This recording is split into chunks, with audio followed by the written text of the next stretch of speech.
Deməli, bugün Masallı İmtahan Mərkəzinin keçirdiyi sınavın qrammatikasını, 10 qrammatikasını izah edirəm. Hansı cümlədə mənsubiyyət şəkilçisi qəbul etmiş söz təsrirlik haldadır? Burada cavab B variantıdır. İsmail dağlardan qır çiçəklərini yığırdı. Çiçəkləri mənsubiyyət şəkilçisidir. Deməli, bu söz çiçəkləri sözü çiçəklərini olacaq. Onu yığırdı. Həmin söz onu ilə əvəzləyə biliriksə, deməli, təsrirlik haldadır. Çiçəkləri sözü oldu, qeyri-müəyyən təsrirlik halda. Deməli, cavab 27-də B variantı. İkinci sual. Hansı söz kar samitdə bitmir deyir. Pələng sözü k ilə bitir, pələng kar samitdə bitir, amma məskən sözü cingitli samitdə bitir. Deməli, bu düzgün cavabdır. Sonra şəfəq k-dir, şəfəq, ləçəx x-dir, qanat t ilə bitir. Deməli, üçüncü sual, yəni 29-cu sual. Hansı sözlərin yarışı səhvdir? Notebook yox, notebook yox, notebook. Deməli, 2 səhvdir. Səbr yox, səbir olacaq. Üfiq yox, üfiq olacaq. Üfüq olacaq. Deməli, 2, 4, 5 cavab A variantı düz yazılıb.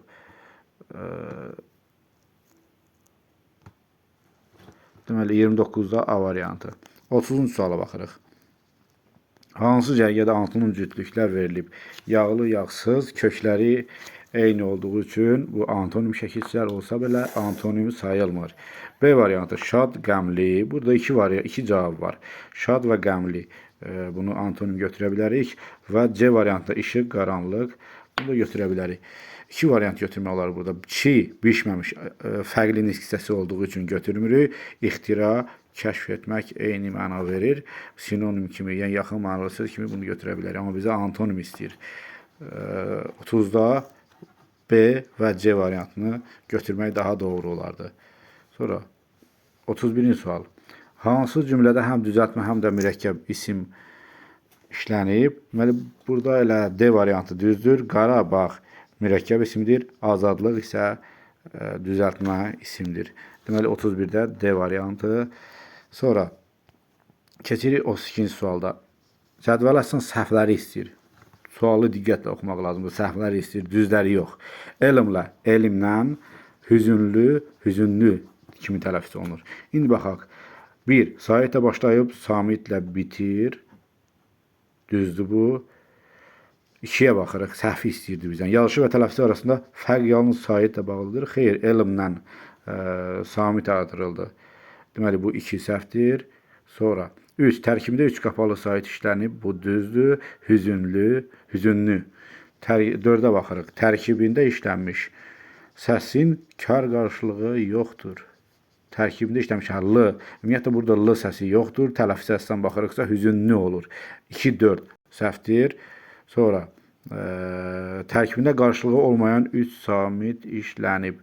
Tərkibində qarşılığı olmayan 3 samit işlənib. Elmlə L, M, L, burada nə olacaq?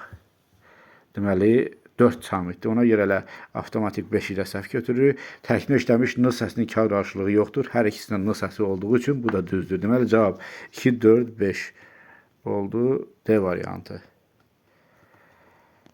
Keçirik növbəti suala. 30-cu sual. Hansı sözün leksik mənası düzgün göstərilməyib? Burada cavab B variantı vururlar. Fasad binanın önə baxan hissəsi. Bu düzdür. Mətin də bərk, möhkəm, sarsılmaz.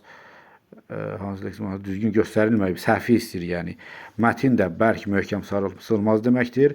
C variantında məhbəs, həbs olmuş adam, dustaq, məhbus deməkdir. C variantıdır cavabımız. Yerdə qalan variantlar da müzakirə düzdür, fikir mübadiləsi etmək, tərxis olmaq isə ordu sıralarından azad olmaq deməkdir. Növbəti suala baxır. Deməli, burada 33-də C variantı. Hansı sözün təsirlik halda olduğunu əminliklə demək olmaz. Deməli, bu beyindir, oğuldur, qoyundur, burundur. Ancaq mənsubiyyət şəkilçisini qəbul etdiyi üçün bunlar mənsubiyyət şəkilçisi qəbul edir və kökdəki sait düşür. Halda düşmür. Və ona görə A, B, C, D deyil, amma cisim sözü həm mənsubiyyətdə düşə bilər, həm də halda. 34-də Y variantıdır. Sonra keçirik növbəti suala. 36-cı sual. Hansı sözlər sual işarəsinin yerinə yazıla bilər? Həm homonim, həm də çox mənalı söz kimi işlənir, bir də term kimi işlənə bilir. Kök sözüdür. Kök məsələn kök və termin kimi Azərbaycan dili termini kimi kök, yəni kök və şəkilçi anlamında kök, bir də nə bilim yer kökü olsun belə. Bir də kök məsələn ağacın kökü, insanın kökü çox mənalı söz kimi. Dil də termin kimi dil, insanın dili olsun omonim, amma insanın dili, ayaqqabı, musiqinin dili isə çox mənalı söz kimi işlənir. Elə cavab B variantıdır. Termin kimi də işlənir. Sonra burada başqa da suallara baxırıq.